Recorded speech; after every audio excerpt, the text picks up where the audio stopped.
You know, when you see that perfect tomato or cucumber in the supermarket, have you ever stopped to wonder how it got there? Well, I can tell you it is not luck.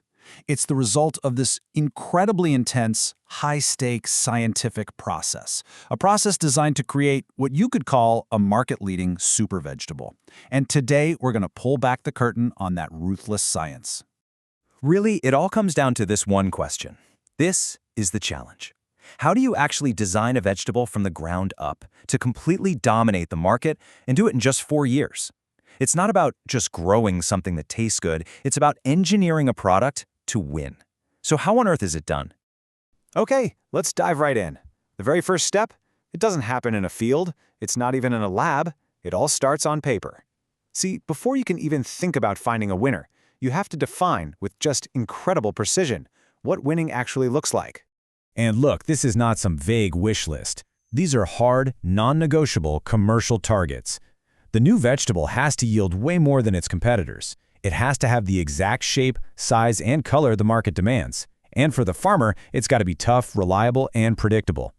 Every single decision from this point on is measured against this exact blueprint. So, with that blueprint locked in, the hunt begins. And it's a massive hunt. Scientists basically cast this huge net into a vast genetic library, all to find the raw material for our super vegetable. Now, this genetic library has a name. It's called germplasm. The easiest way to think of it is like a massive bank of potential, holding thousands of different plant lines, each with its own unique genetic code. And somewhere in that giant collection are the hidden building blocks for a future champion. And this is where the process gets absolutely ruthless. In the very first year of sifting through all of that amazing potential, at least 85% of it is just thrown out immediately. So the key here isn't slow and steady selection, it's massive, immediate, brutal rejection. You know, you might think that sounds like failure, but it's not. It is a core strategy, and it's all about efficiency. By getting rid of anything that doesn't scream winner right from the start, the program saves a huge amount of time, land, and money. It creates this funnel where only the absolute best of the best even get a chance to move forward. All right, so the few candidates that survived that first massive cut are now on a special path to become what are called elite parents. And to make this happen way faster, breeders use this really clever parallel approach. And this is where the strategy gets really interesting. See, they're running two pipelines at the same time. On one hand, they're building totally new parent lines from scratch, which, takes a lot of time and patience. But at the same time, they take the most popular vegetables already out there on the market and basically reverse engineer them to steal their winning genes. It's a brilliant shortcut to create competitive parents and to do it fast.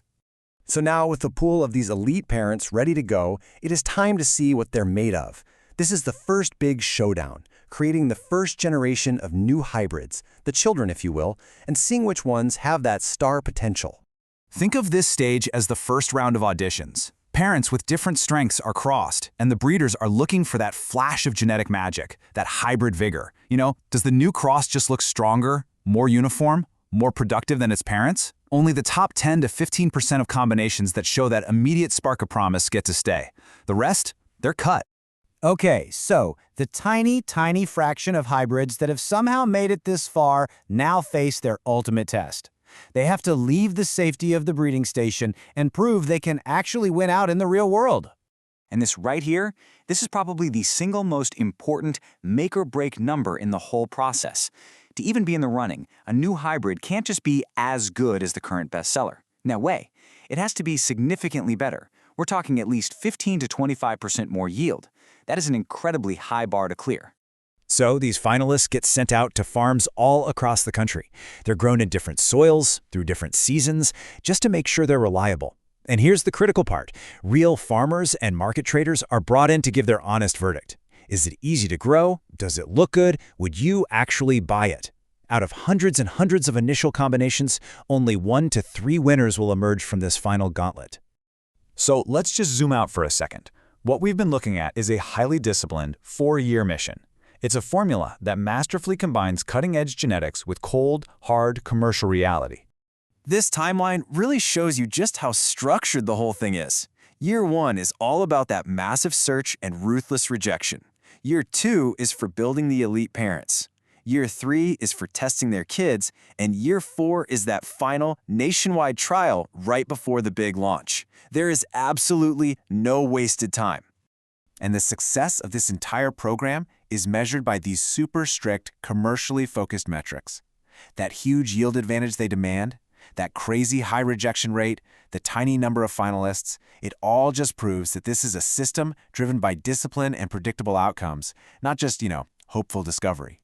And if there is one single line, one thought that just captures the entire philosophy behind creating a super vegetable, it's this. It doesn't matter how much a scientist or a breeder might personally love a particular plant. If the market doesn't want it, it's gone. In the end, it's a powerful reminder that the customer, the farmer, the trader, they are the ultimate judges. The only question that really matters is, will it sell?